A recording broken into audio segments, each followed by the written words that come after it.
우크라이나 전쟁을 치르던 러시아에 중국이 그동안에 어떻게 은밀하게 지원을 해왔는지 그 내막이 모두 들통나면서 중국이 사면 초과에 몰렸습니다. 이와 함께 나토, 그러니까 북대서양 조약기구는 러시아의 군사적 도발을 방어하기 위해서라도 중국과 확실히 선을 긋기로 결정하면서 이 중국의 외교적 입지는 상당히 위축될 것으로 보입니다. 나토에 공적이 된 중국에 대해서 Y타임스가 파헤쳐봤습니다. 지금 시작합니다.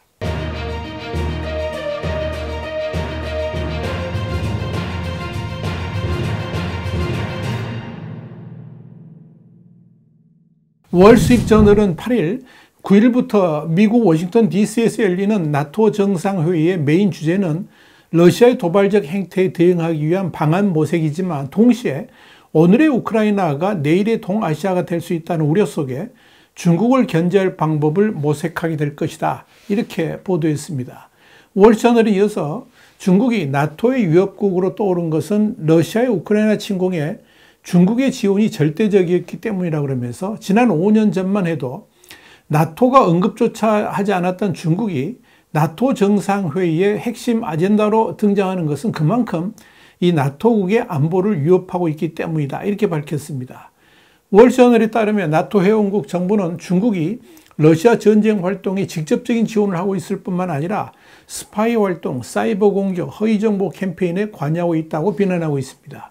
중국은 또 대만을 지원하는 유럽 국가들을 처벌하기 위해서 경제적 힘을 사용하고 있기도 합니다. 커트 캠벨 국무부 부장관은 최근에 유럽연합 본부를 방문한 자리에서 유럽과 아시아라는 두 개의 지역은 전략적으로 밀접하게 얽혀 있다는 공감대가 형성됐다. 이렇게 언급한 바 있습니다. 커트 캠벨 차관보가 이렇게 발언한 것은 에이브릴 헤이즈 미국 국가정보국장이 지난달 나토 대사들을 상대로 해서 중국과 러시아의 커넥션에 대해서 구체적인 브리핑을 했기 때문입니다. 이를 통해서 나토 회원국들이 중국을 바라보는 시각이 완전히 바뀌었다는 겁니다. 미국의 정보당국이 파악한 바로는 지난해 러시아가 생산한 미사일과 탱크, 군용기의 전자제품 90%가 중국에서 조달됐고 동시에 고해상도의 위성사진 등을 중국이 러시아에 공급했다는 겁니다. 러시아의 고도화된 무기는 사실상 중국이 부품을 제공함으로써 제작이 가능했다는 의미죠. 줄리안 스미스 나토 주재 미국 대사도 지난달에 우크라이나 전쟁을 치르는 러시아 뒤에 중국이 있었다면서 중국이 러시아에 대한 지원을 줄이게 되면 당장 러시아의 전쟁 수행 능력도 크게 퇴보하게 될 것이다. 이렇게 말했습니다. 이와 관련해서 스톨텐베르크 나토 사무총장은 중국이 러시아를 지원하면서도 서방, 특히 유럽과의 경제 관계를 잘 유지하기를 원한다 그러면서 중국이 두 가지 모두를 다 가질 수 없다는 사실을 깨닫게 만들어줘야 된다. 이렇게 주장했습니다. 스톨텐베르크 사무총장은 이어서 중국의 이런 태도에 유럽이 제대로 대응하지 않는다면 나토의 동맹국들은 반드시 그 대가를 치르게 되는 날이 오게 될 것이다. 이렇게 밝혔습니다.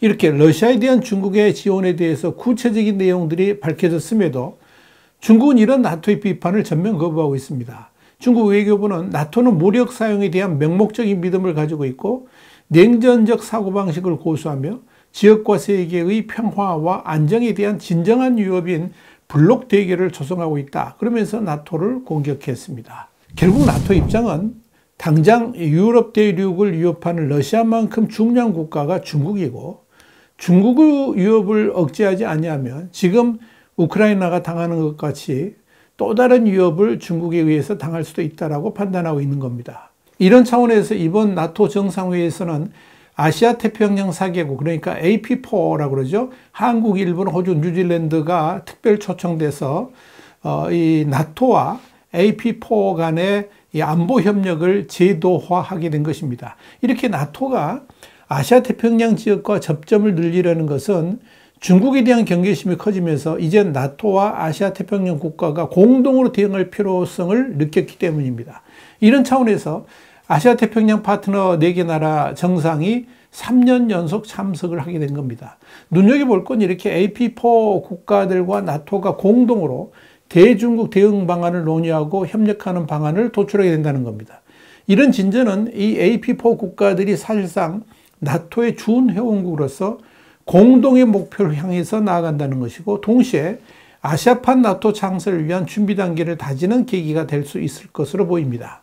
이런 나토의 역할 확대와 발맞춰서 한국이 수행해야 될 역할도 갈수록 커지고 있습니다. 한국은 나토와 이미 개별 맞춤형 파트너십 프로그램, 그러니까 ITPP를 체결해서 이 11개 분야, 그러니까 대화와 협의, 데이터 협력, 그리고 군축 비확산 신흥기술, 사이버 방위, 역량개발 및 상호운용성, 과학기술, 기후변화와 안보, 여성평화 안보, 공공외교 이 11개 분야의 협력을 약속했습니다. 실제로 작년 비일뉴스 회의 이후에 심혈을 기울여온 전장정보, 군사정보 공유, 사이버 협력 강화 등 제도화가 가속화되고 있는 것으로 전해집니다.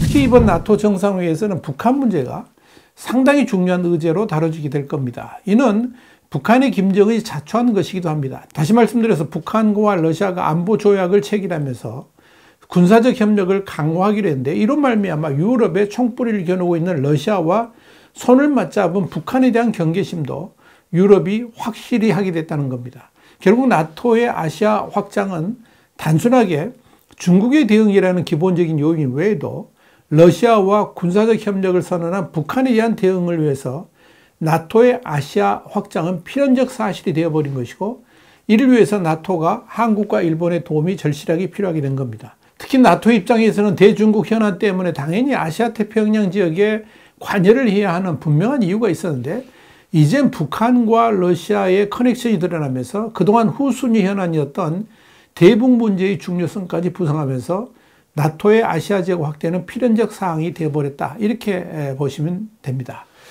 중요한 것은 이 나토의 아시아 확장이 궁극적으로 군사적 결속으로 드러나게 된다는 겁니다. 이를 위한 가장 기초적인 것이 합동 군사훈련을 통한 상호 호환성 강화이고 더 나아가서 공동 방어를 위한 군사 시스템 협력 강화로 이어지게 될 겁니다. 우선적으로 나토와 아시아 태평양 국가들과의 합동 군사훈련이 정례화가 될 것이고 동시에 앞으로는 이 체제를 확대하는 제대로 된 이 군사훈련으로 변해갈 가능성이 큽니다. 다시 말씀드려서 이제까지는 유럽 내 단일 국가들과 아시아 태평양 국가 간의 군사훈련이 행해졌지만 앞으로는 나토라는 공식적 이름으로 아시아 태평양 국가들과 공식적 군사훈련을 실시하게 될 것이라는 겁니다. 또 프리덤 엣지 같은 대규모 군사훈련에 나토군이 공식적으로 합류하는 방안도 검토될 수 있을 겁니다. 뿐만 아니라 방위산업 강국인 한국이 나토 국가들의 방위력 증강에 협력국이 되면서 이에 대한 역할도 커질 가능성이 있습니다. 이는 한국의 방위산업에게는 획기적 전환점이 될 수도 있을 겁니다. 이렇게 되면 이미 논의되고 있는 미국의 해군을 위한 군함 검조를 포함해가지고 유럽의 안보를 책임질 다양한 무기 생산 등에 손을 맞잡게 되면서 한국의 역할은 엄청나게 중요한 지위를 차지하게 될 겁니다. 특히 눈여겨볼 것은 나토 군사기밀 공유망인 전장정보 수립, 수집, 활용체계, 이걸 바이시스라고 그러는데 이 바이시스에 아시아 4개국이 가입하는 방안을 이번 회의에서 구체적으로 논의하게 될 것이라는 점입니다. 이는 나토와 아시아 태평양 4개 나라가 사실상 한 몸이 돼가지고 중국과 러시아, 더 나아가 북한을 공동으로 상대하겠다는 것이어서 아주 중요한 의미를 갖습니다. 사실 영국, 독일, 프랑스, 이탈리아, 스페인, 네덜란드 같은 주요 유럽 국가들은 다수의 함정과 항공기를 태평양에 전개할 계획을 가지고 있고 독일, 프랑스, 스페인 등은 유로파이터 등 각종 전투기 30여 대 그리고 공중급유기, 수송기로 구성된 항공편대를 아시아 태평양 지역에 보낼 예정입니다. 이는 오는 7월 중순 호주에서 열리는 다국적 연합훈련인 피치블랙을 시작으로 해가지고 상당 기간 미국, 한국, 일본, 호주 공군과 연합훈련을 갖기 위해서입니다. 또 영국은 내년부터 아태 지역에서 미일과 정기적으로 연합훈련을 실시하기로 했습니다. 이렇게 유럽 국가들이 동시다발적으로 아태 지역의 해군, 공군력을 집중시키고 있는 것은 두 가지 정치적 목적이 있습니다. 우선 민주주의 진영이 안보 정책에서 일치 단계라고 있다는 메시지를 중국과 러시아, 북한 등에 강조하는 의미가 있습니다. 우크라이나 전쟁을 계기로 권위주의 진영이 무기 거래 등 군사적으로 밀착하는 가운데 나온 대응이라는 겁니다. 또 미국과 유럽이 한 몸이라는 것을 강조하기 위한 목적도 있습니다. 두 번째로는 유럽의 영향력을 확대하는 중국에 대한 경고 성격도 있습니다. 특히 중국은 옛 유고슬라비아 시절부터 전통적으로 가까운 세르비아, 몬테네그로 같은 발칸반도 국가들의 정치적인 영향력을 강화하고 있습니다. 유럽 국가들 입장에서는 이 중국의 비밀 공작도 심각한 위협으로 인지하고 있습니다. 최근에는 영국, 독일 전개에서 암약했던 중국 스파이들이 적발돼서 논란이 일고 있는데, 이 같은 중국에 대한 경계심이 유럽의 군사적인 행보에 영향을 미치고 있는 셈이다, 이렇게 볼 수 있습니다. 결국 유럽 각국은 아시아 태평양 지역의 안정이 유럽의 이익이 된다는 인식도 공유하고 있다고 볼 수 있습니다. 이에 따라서 대만 해협 등이 전화에 휩싸일 경우에 유럽의 대아시아 무역로가 끊어지면서 공급망 위기 등이 닥칠 수 있다는 우려도 존재합니다. 그래서 미국은 물론이고 같은 고민을 안고 있는 한국, 일본, 인도 등과도 안보 협력을 강화하고 있다, 이렇게 보시면 됩니다. 이렇게 중국은 유럽 국가들로부터 배척을 당할 수밖에 없는 상황인데다가 북한과 러시아가 밀착함으로 인해서 이 나토의 대응은 더욱 강력해질 것으로 보입니다. 그러면서 이런 대응에 한국이 정말 중요한 국가로 떠오르고 있다, 이렇게 보시면 됩니다. 화이트타임 정세 분석이었습니다. 감사합니다.